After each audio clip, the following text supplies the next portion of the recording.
വാർത്തകളിൽ വീണ്ടും ദല്ലാൽ നന്ദകുമാർ നിറയുന്നു. ഷാജി കൈലാസ്, രഞ്ജി പണിക്കർ ചിത്രങ്ങളിലെ കഥാപാത്രങ്ങളെ ഓർമ്മിപ്പിക്കുന്ന നന്ദകുമാർ ആരാണ്? നന്ദകുമാർ എങ്ങനെ ദല്ലാൽ നന്ദകുമാറായി? സിനിമാ കഥയെ വെല്ലുന്ന ജീവിതമാണത്.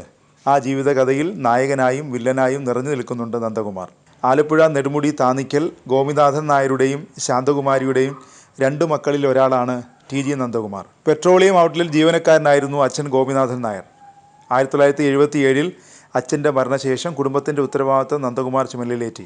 സഹോദരിയെ വിവാഹം ചെയ്ത് അയച്ച ശേഷമാണ് നന്ദകുമാർ ദല്ലാൽ നന്ദകുമാറിലേക്കുള്ള യാത്ര തുടങ്ങിയത്. നിർധന കുടുംബാംഗമായ നന്ദകുമാർ ഒരു സുപ്രഭാതത്തിൽ സമ്പന്നനായി നാട്ടിൽ തിരിച്ചെത്തി. പല വിശേഷണങ്ങളുണ്ട് നന്ദകുമാറിന്.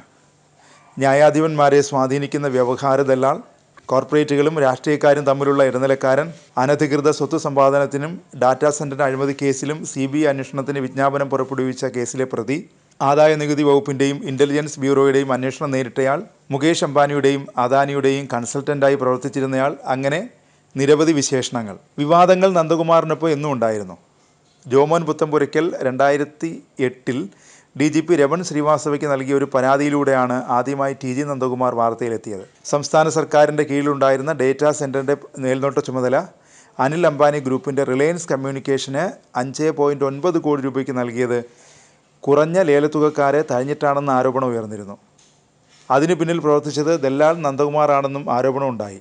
പ്രമുഖ നടനെ പെൺവാണിഭ കേസിൽ നിന്ന് രക്ഷിക്കാൻ 10 ലക്ഷം രൂപ നന്ദകുമാർ നടനോട് ആവശ്യപ്പെട്ടെന്ന് PC ജോർജ് ക്രൈംബ്രാഞ്ചിന് മൊഴി നൽകിയിട്ടുണ്ട്.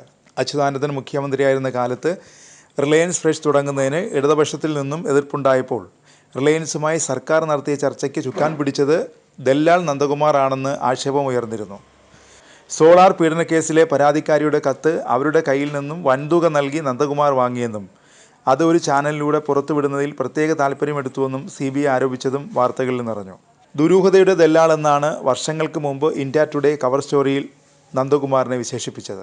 ടി.ജി. നന്ദകുമാർ എന്ന ഉന്നത വിദ്യാഭ്യാസങ്ങളൊന്നുമില്ലാത്ത ഒരു സാധാരണ കുട്ടനാട്ടുകാരനിൽ നിന്ന് കേരള രാഷ്ട്രീയത്തിലെ പവർ ബ്രോക്കറായി വളർന്നതാണ് ദല്ലാൽ നന്ദകുമാറിൻ്റെ ജീവിതം. 2007 വരെയും ഒരു സാധാരണക്കാരൻ മാത്രമായിരുന്ന നന്ദകുമാർ എങ്ങനെയാണ് അംബാനിയുടെയും അദാനിയുടെയും VSൻ്റെയും സുപ്രീം കോടതി ജഡ്ജിമാരുടെയും CBI ഉദ്യോഗസ്ഥരുടെയും ഒക്കെ അടുത്ത സുഹൃത്തായി മാറിയത് എന്നത് അമ്പരപ്പിക്കുന്നതാണ് നന്ദകുമാറിൻ്റെ ജീവിതം.